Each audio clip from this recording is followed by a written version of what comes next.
Hi guys, in today's video I'm gonna show you how to enable the dark mode in Windows 10. I promise you that video gotta be a very quick tutorial how to enable it, and it won't be a complicated one, so watch it all the way till the end to learn how to do it. So first open Windows settings from here, from Windows Searcher, type settings like this, and now click on personalization from here. Now click on open colors, and from here we have this option, choose your color.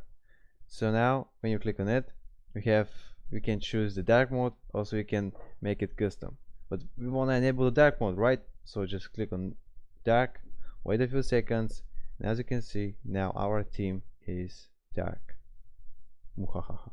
Yeah, and guys, that was it, how to enable the dark mode in Windows 10. If you're finding this video helpful, you can give it a like, and also don't be hesitant to leave your problems, your questions about that, how to, if you have some problems of course, in the comments, and in a few days I'll try to respond if I can. Yep, so that was it. See you next video. Bye.